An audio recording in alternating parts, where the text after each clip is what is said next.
you know, uh, Kendrick, he started off in 2010. Well, actually, 2009, I guess. 2009, he made the Kendrick Lamar EP. That one I haven't actually listened to yet, but pretty much he made a bunch of stuff on there. And on there, he also had the Heart Part 1. This is the start of his famous Heart Part series, where he does a bunch of stuff. So, after the Kendrick Lamar EP, he made Overly Dedicated. Now, Overly Dedicated's message, since I can actually go into this, most of it's about, like, well, the title in itself is how Kendrick Lamar is overly dedicated to his music, but it's also abbreviated to OD, like overdosing, which is why on the album cover there's a lot of famous people who overdosed on drugs.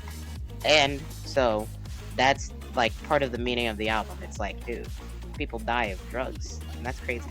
But also, it's about relationships, and some of the songs like "Growing Apart" to cut you off to grow closer, opposites attract, stuff like that.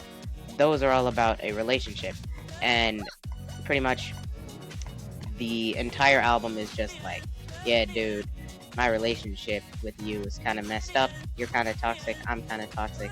We gotta figure stuff out. So they cut each other off to get closer, and you know, that's pretty cool. But also, yeah, pretty much. Um, that's what the album is about. The best song on it is Barbed Wire. I guess I'll just say my favorite song from each one. I love Barbed Wire though. I'm kind of just starting it, and I'm starting the thing now because I love Barbed Wire so much. I felt like I had to mention it. So now it's just gonna be in every album, except for the Kendrick Lamar EP. Because I've only listened to one song, which is the Heart Part 1, which shouldn't count as part of an album. Because otherwise the Heart Part 2 would be my favorite Overly Dedicated song. Um, so, after Overly Dedicated, Kendrick made Section 80. Now, Section 80, the meaning, there's a lot of meanings to it, because it's kind of talking about, like, it's named Section 80 because of Section 8 housing, but also 80 because Kendrick was born in the 80s. So, it's, double meaning again. The album cover, it's like a bunch of stuff on a desk. I haven't analyzed the stuff, and by analyzed I mean watch someone else analyze it. But I'm not getting into this lyrical analysis from anyone else. I'm just going off the dome because I listen to Kendrick Lamar so much. But the cover, I don't really know too much about it. But the most of the songs are kind of about drugs. You got like Cushion Corinthians, Chapter 6. Those songs are just like, yo, I'm doing drugs. But there's also like stuff like Keisha's song and Tammy's song. Those are more about like just the average life of someone from Section 8. You know, it's like Tammy, she's always sleeping around cheating. Keisha, she literally got murdered. So it's kind of just both about like, oh, I'm getting high, but like it's cause I'm so poor, you know? That sounds kind of racist, but you know, it is just true. There's a song called Poor Man's Dreams, and he's like, smoke good, eat good, live good. So in that song, he's literally smoking good, but he's like poor. Well, no, he's poor, dreaming that he was getting high in like a good place, you know.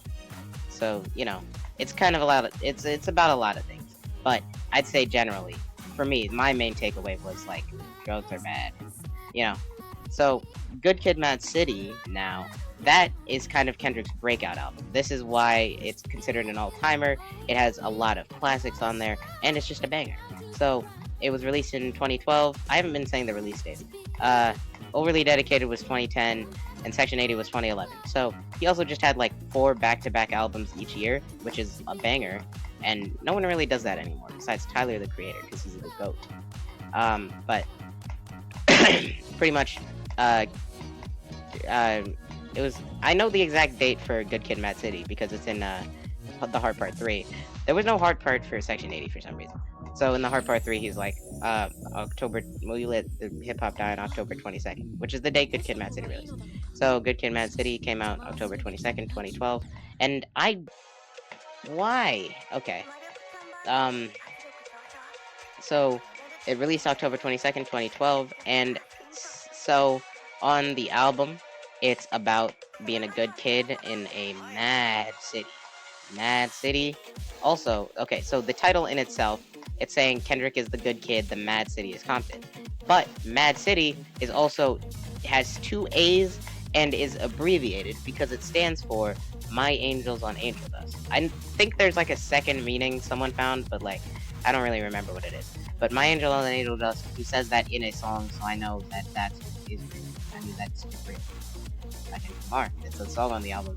So, it would be really funny if I tried naming every track on each album, because I can do that from Section 80 onward, but I don't feel like it because I'm trying to actually slightly focus on future time. So on Good Kid, Mad City, Kendrick is like, yo, my hood is crazy, because he talks about how his love, the girl he loved, was actually just like a hood rat. She was like, yeah, she was in cahoots with like a gang, and him trying to get close to her actually got him closer to the danger of that gang, and they ended up sliming out his homie.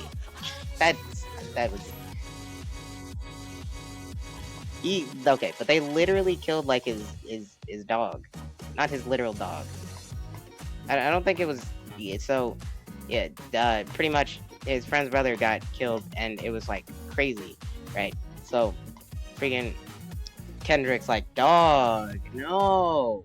And so that's what is the main turning point. After Sing About Me, that's kind of like a marker where the album twists, and now Kendrick is learning how to be good. So Dying of Thirst is about finding God, because when you're dying of thirst, you need holy water. So that's like a beautiful message, you know. So Kendrick, he learns, yo, I'm the goat, honestly. So yeah, that's pretty much what Good Kid, Mad City is about. And the best song is obviously Sing About Me, I'm Dying of Thirst, because everyone loves that one. But, you know, yeah. So, after Good Kid, Mad City, Kendrick took a long, hard look at himself and was like, dude, let me create the best album of all time. Then he made To Pimp a Butterfly. So, To Pimp a Butterfly came out May 15th, 2015. And so that is a full 3 years after Good Kid, Mad City. So you knew it was going to be great because he didn't do anything. Well, no, he did a lot of features and stuff, but the point is he didn't do any albums until To Pimp a Butterfly. So on that album, it's about America, and you can tell because it's the White House on the cover, and it's a bunch of dudes rioting, a bunch of black dudes rioting. That's important because it's like, dude, we're tired of you, and we're gonna kill you, government. So the title itself, To Pimp a Butterfly, he explained this in his final poem. It's how America takes a caterpillar, so like a growing little boy, and pimps him out into a butterfly. And, you know, getting pimped out, you're like, oh yeah, I'm so cool, I'm so awesome, and I'm literally the GOAT. And you get caught in that mentality of like buying all this nice stuff that you don't even realize you're just feeding into the capitalism, and you forgot where you came from, you forgot your roots. Because Kendrick himself, he came from Compton, and then he all of a sudden got all this fame, and he realized that he needs to remember his roots and not lose himself in all the money. Because there was this guy named, the first song, Wesley's Theory, is about this guy named Wesley Snipes, who literally got by taxes because he didn't know how to do them, because he's so uneducated, because he was poor, and he didn't know anything. So the thing is, so the entire album is just like, dude, maybe teach them how to use money, maybe, and maybe also you should help out your community. So Kendrick's like, yeah, pretty much, capitalism is evil.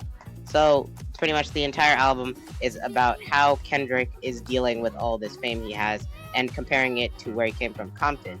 But then also he takes a trip to Africa where he realizes, dude, this is pretty similar to how people were living in Compton, and these are still my people. This is where we all came from. This is the motherland.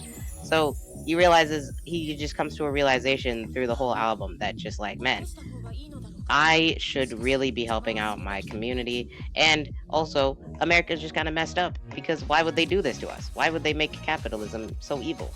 And so, you know, that's kind of the whole plot of To Pimp a Butterfly.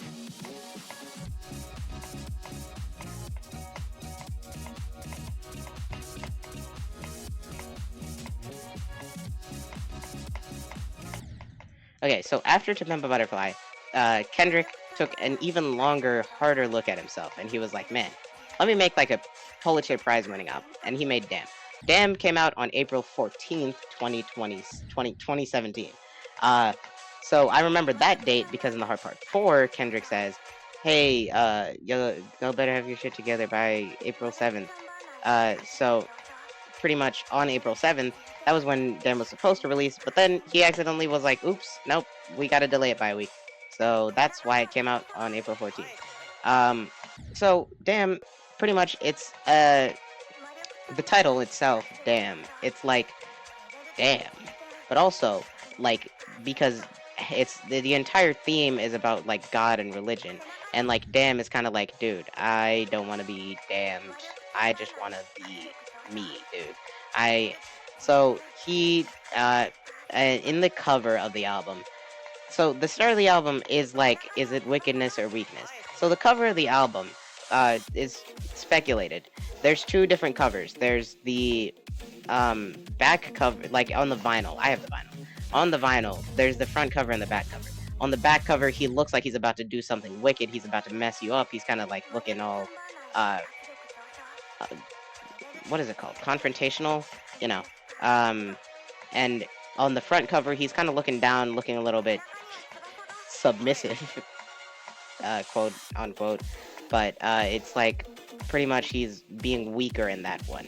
So, and that's the one on Spotify because this is the one where he is being weak and not being wicked. He is being good. Like, and I guess the submissive thing could work as like you're submitting to the Lord, and that's what he is doing in the regular version of the album. See, because the album can be played backwards and forwards. Everyone already knows this. Not everyone. But pretty much the entire album is like you can play it forwards and backwards, and it tells you a different story each time. So I'll just explain the forwards version and then the back. So the forwards version, Kendrick is like, yo, I'm just Kendrick Lamar, and I just became a great rapper. And so he's figuring out how to deal with all this rapper stuff. But then he realizes, wait a minute, literally nobody likes me. Like, not that there's this BoJack Horseman quote where he's like, everyone loves you, but no one likes you. It's like he has so many fans, but nobody's praying for him, and he feels kind of bad about that. He's like down in the dumps, but then he's like, nah, wait, I'm literally the GOAT. I don't care. And he's like putting on this mask to be like, yeah, I don't actually care. But then he starts to realize, you know, maybe I should care. And then he starts to learn all these lessons. He starts to learn, man, I I'm learning how to love rather than to be lustful. I'm learning how to be humble rather than prideful. So in each of these songs, he's like trying to um, be more close to the Lord, so that he isn't feeling so damned. Oh, like the album title. So he starts doing all this stuff. He recalls back to when he was like 7 in the song Fear. He was like, man, when I was 7, I had my dad there, and then he is gone now, and that sucks. But pretty much the whole thing is just like in Fear's pretty much just like the entire album kind of recapped before the final 2 songs kind of, you know, wrap things up. Not like I just said wrap it. Like the final 2 songs kind of just like get it done, but have more depth to them. So pretty much in Fear, Kendrick kind of, it's like Fear and God go together. The song God comes right after Fear, and it's like saying you have to fear God, but not like be scared. You know, in the Bible they're like fear God, but like, you know, not like Freddy Fazbear scared. You know, just be regular scared. So like pretty much in Fear, that's the way it ends. Is like, dude, man, I'm literally Kendrick Lamar. And then in God, he's like, don't judge me, because he's like finally he's finally like speaking to the Lord. He's like, please, dude, I have done some wrong things in the past, but like now I'm chilling. And so then in Duckworth, we kind of just get this final thing where Kendrick tells a story about how now he's just like kind of chilling, but he tells a story about how he was kind of created. And so what happened was his dad nearly died in a gunfight, but he was actually such a goat that he gave the shooter some free chicken and survived. But so Kendrick's pondering on that, and he's like, "What would have happened if my dad did die and I didn't have that good presence in my life? Would I have gone evil?" And that's what happens when you play the album backwards. You see all the lessons he learned get undone as he goes from loving to being lustful, as he goes from being humble to being prideful. So it's like he's doing all this, and he's moving backwards, and so it all just culminates in the ending song, which is actually the starting song, Blood, in which he actually deals with his actions by getting shot. And so the weird thing about Blood is that when you listen to it forwards, you don't know why he's getting shot. But when you listen to it backwards, you know why he gets shot. And I still don't really remember why he gets shot in the first place. Maybe it's just like this is the start of a new Kendrick, and that's why he's getting shot. It's like, hey, I'm just a Kendrick Lamar, you know. I say that when I don't know what I'm talking about. But, you know, that's pretty much all of them. So, after that, he took like 1,855 days off and then started making music again. And that's what Mr. Morale is. So, Mr. Morale, it's kind of like an introspective type. Where did I go wrong? I don't remember the exact date for this one, but I do know it was 2022. So, 2022, Kendrick released, and, what's it called? Mr. Morale. Wait, actually, yeah, I missed it. I was about to say Untitled Unmastered. Untitled Unmastered actually came right after T-Pab. That's just a bunch of songs that couldn't quite make it into To Pimp a Butterfly. Came out, like, 2016. I want to say March. Because, you know, it's around the same time as T-Pab. But, pretty much that one, I wouldn't say there's a common theme, but it's still just kind of generally in that T-Pab circle of, like, I'm from Compton, and I am literally gonna help all my people. You know, and also in T-Pab, you kind of feel little bits of this, like, savior thing, where it's like, dude, I am literally gonna go back to Compton and help all my homies, which is, like, a noble, motive. But he looks at this in Savior, which is on Mr. Morale. Before I get to Mr. Morale, he also made the Black Panther album right before, so he actually didn't literally take 1,855 days off, but he didn't make his own personal solo album where he made all the songs, until Mr. Morale. Because Black Panther, it's kind of just like a compilation of songs. Kendrick just happens to be in the majority of them, so it's like, this is kind of his album, and they just kind of get it. But Mr. Morale, right? He is being vulnerable, he's being open. So the first disc of the album, he's kind of just like saying, he's kind of in therapy, but he's kind of like fronting. He's kind of like saying, oh, I had daddy issues, but I don't really care.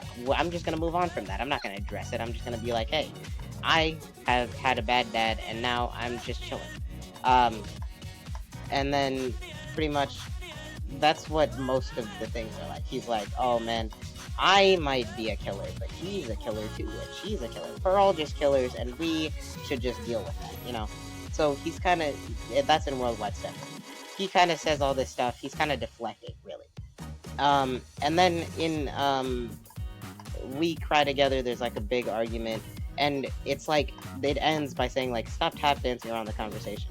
Because the way We Cry Together ends, it's an argument, but then it just turns into sex, which is like, it's not, like, they argued so much that they forgot the reason why they were arguing.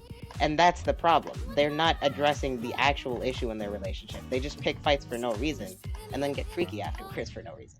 You know, they don't really know what to do about that. So that's when the mask comes off, and then in Count Me Out, well, there was a song in between, but Purple Hearts is kind of, a lot of people say that's not the best, but it's a pretty good song, and it also is pretty good in the story, but I don't remember why. Purple Hearts is kind of just like religious type stuff.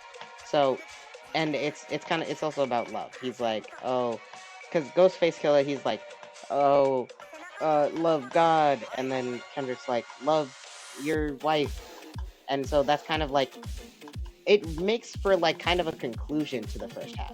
Like if you ended the album there, that would be your average Kendrick Lamar album. But then you go to Count Me Out, and now Kendrick is just he has a breakthrough. And that's what happens at the start of the music video.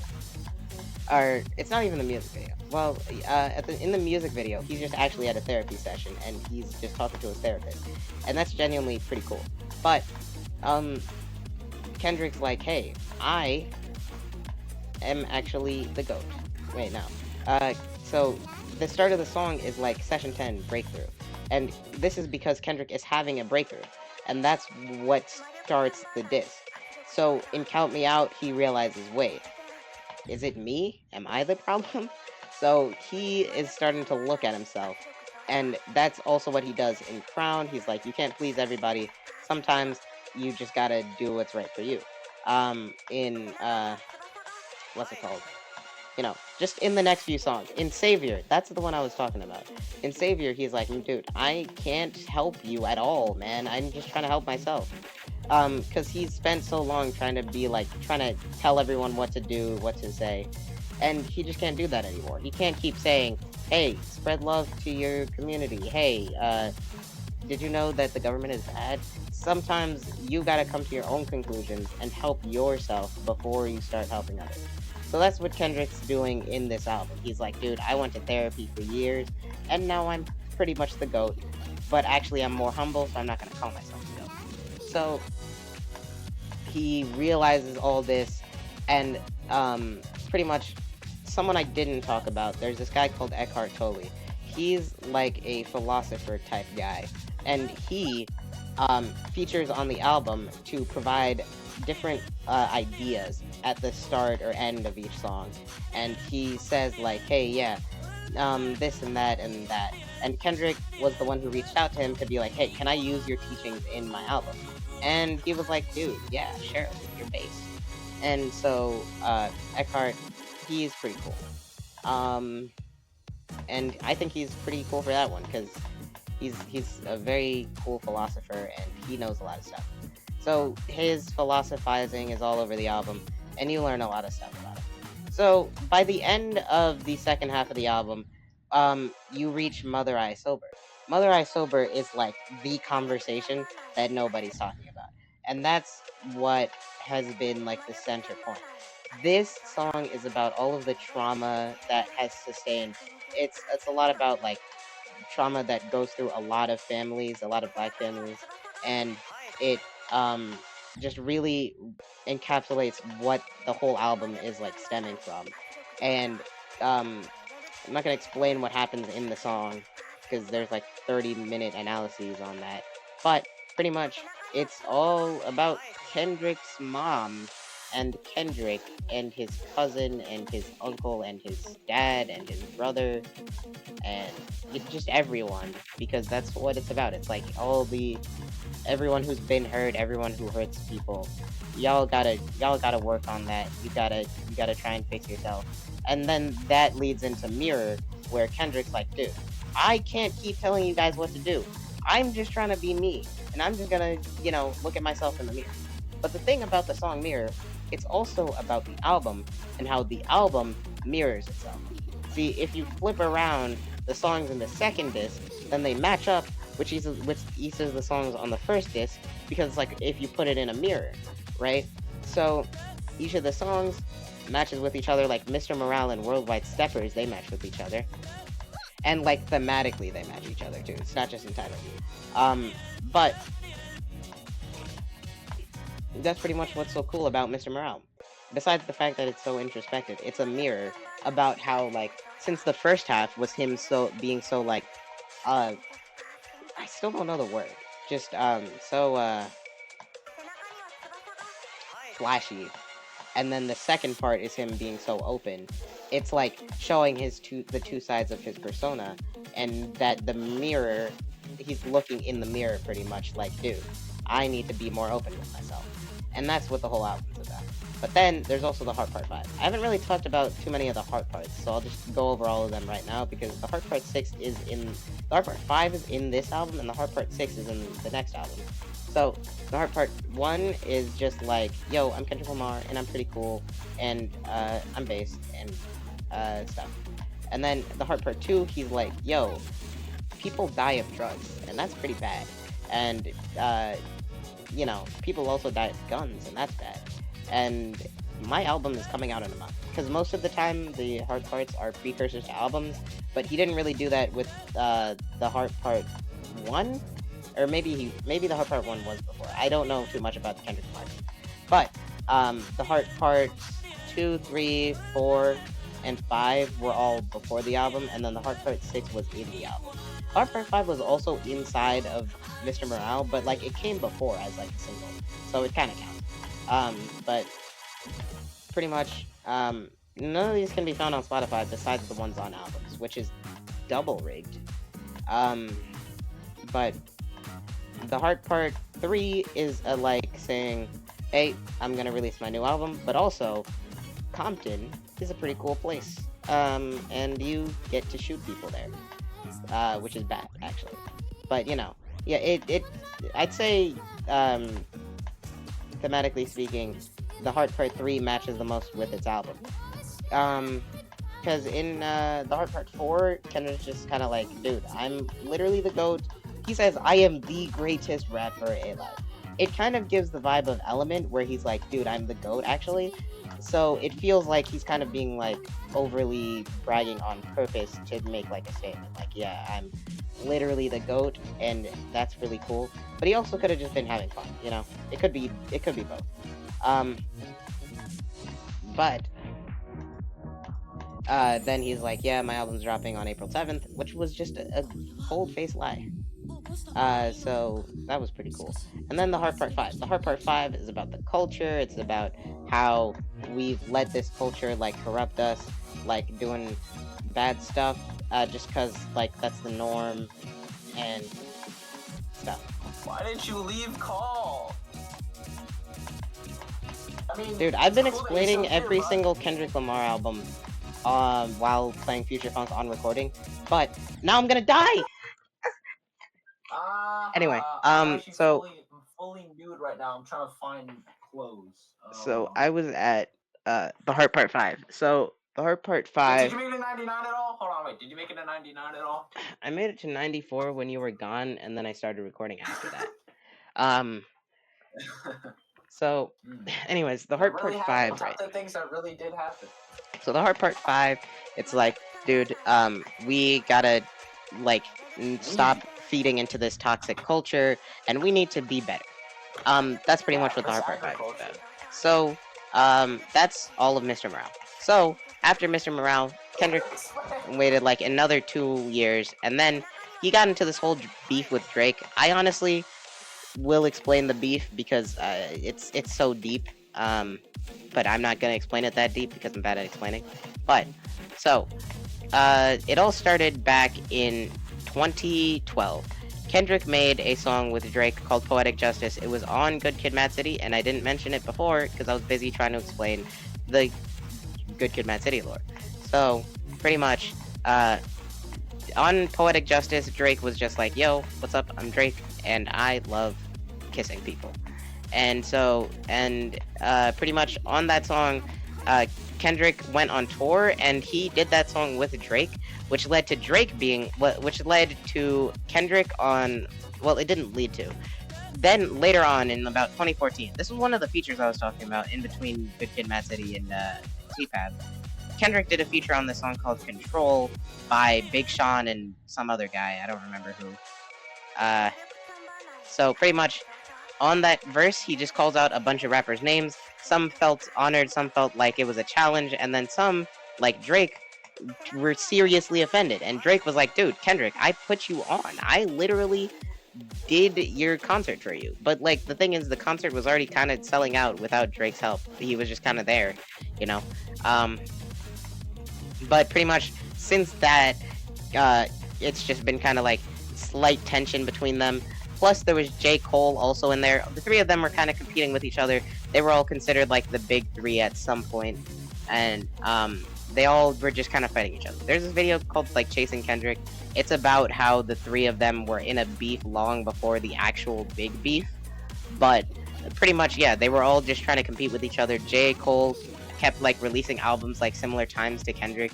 Because, just, like, they were that, neck and neck. But J. Cole was always kind of just slightly behind. But, you know. it is what it is. So, pretty much, Drake then on later, very, very later, in like 2024, because that's when the album came out, Drake on his album First Person Shooter, on the title track First Person Shooter, wait, no, the album's not called First Person Shooter, the album called For All the Dogs. I just forgot that, but you know. So on his album For All the Dogs, the song First Person Shooter features J. Cole. On that song, they both diss Kendrick a little. And so Kendrick, he's like, oh, dude, I'm not letting that slide. So then he makes a rebuttal song called, he does like a rebuttal verse on Like That by Metro Boomin and Future on their album, We Don't Trust You. So on Like That, that's the song, Kendrick is like, dude, y'all coming at me?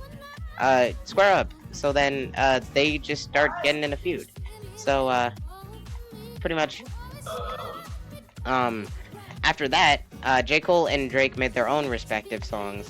I think after Like That was just Push-Ups by Drake and 7-Minute Drill by J. Cole. I thought that 7-Minute Drill was gonna be about 7 minutes of drill, but J. Cole doesn't do drill, and why would he make a 7-minute song? That would suck for a beef. But, so the actual song's name is inspired by the fact that J. Cole does 7-minute drills warming up for his actual rapping. This could also be a callback to his album, The Warm Up, which is probably not true, but I like that. So, I should probably lock in.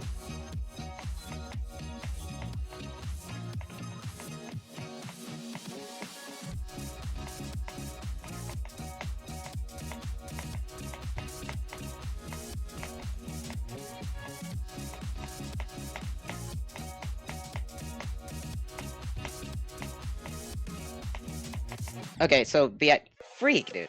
Okay, the idea is, so the way I started explaining Kendrick albums was because I started explaining Baby Keem lore every time I made it past the duel, because I was trying to like figure out a way to calm my nerves without actually like dying.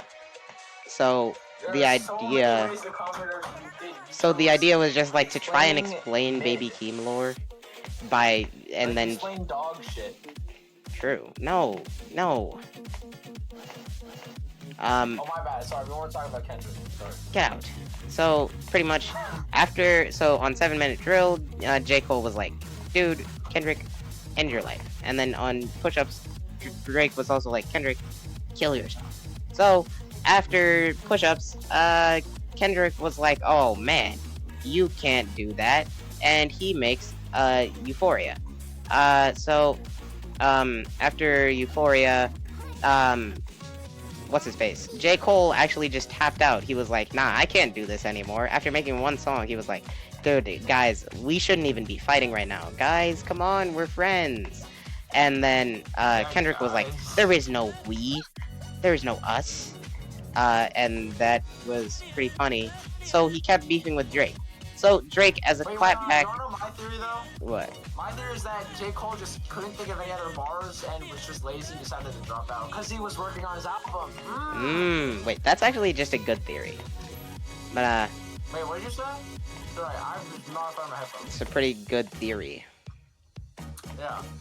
So, pretty much, Deadbeat by Tame Impala. so after Euphoria, Drake got back with Tailor-Made Freestyle, which featured AI verses from Snoop Dogg and someone else. And it was, Snoop Dogg and Tupac. And it was pretty bad, so no one even, like, talked about it. But what they did talk about, Kendrick was getting whispers from Drake's team that he was making a song about Kendrick's family, called Family Matters. So, Kendrick immediately started preparing. Drake released Family Matters, and then same day, Kendrick released Meet the Grams. And that was devastating, because Family Matters, genuinely pretty good song, not gonna lie. But Kendrick's song, Meet the Grams, was so devious that no one remembers Family Matters, because it was just like, kinda good Drake song versus Kendrick's just full embodiment of his hate. I still think it's his best diss.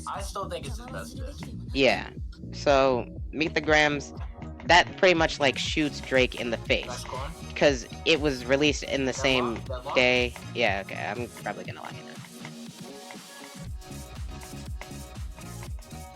Why was he telling the truth with that statement? Duel is the best game mode. That's great.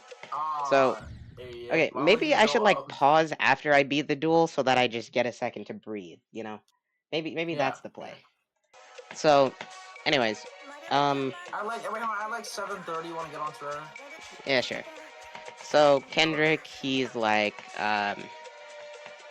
you know, I hate Drake so much and I'm so mad, I'm gonna make a second song. And I think, yeah, this was the same day when he made 616 in LA. So pretty much he made 616 in LA. He was like, Drake, you suck and you're stupid. And then after all that, Drake was like, oh man. But then Kendrick was like, let me just make one more thing. And then drops Not Like Us. And then everyone was like, oh my god! And so, because I'm pretty sure, yeah, so he dropped... I remember Pedodemics reacting to it. He was like, bro. Pedodemics? DJ Academics? Yeah, DJ Academics. Yeah, he's a pedo, right? I mean, yeah, he is. Stacking donut. Wait, no, wait. Fuck. You know the video where he's like doing donuts. Oh my god. Cause Drake does a bar. He's like, I'm in your car doing donuts, and then DJ Academics is like, oh. Anyways. Alright, so pretty much Kendrick, after all that, he was like, okay, I got him beat. And then Drake was like, no! So then after like a week, he made The Heart Part 6, which sucked and was terrible, because he was like, dude, I'm literally too famous to be a pedophile, and I told you, I gave my team fake information about the daughter, so that you would get got. You are not Pusha T, little buddy. Because the thing is, Pusha T literally was the one that exposed Drake for hiding a child, which was Adonis, and, you know, that whole thing. But, pretty much, Drake's rebuttal kind of sucked, because he didn't even refute the pedo stuff. He was just like, dude, I'm too famous for that, bro. And I don't even text Millie Bobby Brown. He kind of just literally, focused on the fact that he just didn't have a daughter, like that was a big thing. Yeah, he was saying like, dude, I had this whole thing planned out, actually. I knew you would get on that Epstein stuff because you were raped by your mother. Which is just a terrible interpretation of Mother I Sober, which is about Kendrick's mom being sexually abused. Yeah. So, you know, Drake is just triple stupid for that one. So, everyone's just like, dude, Drake is washed. Except no one actually thinks Drake is washed because we're all still listening to his new stuff. Why did you take the secret away? No, I wasn't trying to, obviously. I misclicked. So freaking... after that, we didn't really hear anything from Kendrick until he made Watch the Party Die, which is an unreleased song, but it's pretty much just like, dude, I'm done. Parties in LA already. Get out. So Kendrick's just like, dude, I'm tired. Stop doing all this deep stuff. And then he immediately follows that up with GNX, which is very funny, because he's like, in Watch the Party Die, he's like, dude, people are overanalyzing my stuff, dude. I just want to go back to being a silly, fun rapper guy. And that's what he does in GNX. No, he's not saying, like, he's going to be full-on just stop doing it. He was just like, dude, the beef took a lot out of it. Like, to tell your fans to, like, stop overanalyzing my stuff. Like, they're big fans of you and your work. They want to, like... I mean, it wasn't like... He wasn't saying, like... Understand the albums. No, he wasn't saying, like, overanalyzing as in, like, oh, I don't want you to say that Mr. Beast was Tyler said the same thing, bro. But, okay, so... Tyler's, like, whole thing is he's really good at telling the story, so, like, what are you talking about? So Kendrick's whole thing was just, like... So Kendrick's thing on Watch the Party Die, first of all, he was like, dude, everyone in Hollywood is so fake. But not Hollywood, you know, just everyone famous is, like, kind of fake, honestly. And also... Like, everyone's just obsessed with him. That's more what I meant. Like, not just, like, the overanalyzing, but, like, everyone's watching your every move. It's kind of annoying. He's just, like, trying to be a chill guy and make some songs, you know? So, he follows that up with GNX. He's like, dude, this is literally just an album. And even then, he's like, dude, this is not a deep album. But then he had, like, Reincarnated on it. So let me explain what GNX was. So, on November uh 8th or something, 2024, Kendrick dropped GNX. GNX doesn't really have a theme. He's just kind of it's sort of meant to be an homage to like freaking LA culture and like that's why like Reincarnated it's very much like a Tupac type style thing. And a lot of people compare it to What If by J. Cole because What If on the Fall Off is J. Cole's attempt to like respect Tupac, and everyone was like, dude, this song sucks. Well, no, they don't say it sucks. They were like, dude, Reincarnated is way better, and Kendrick wasn't even serious on that one.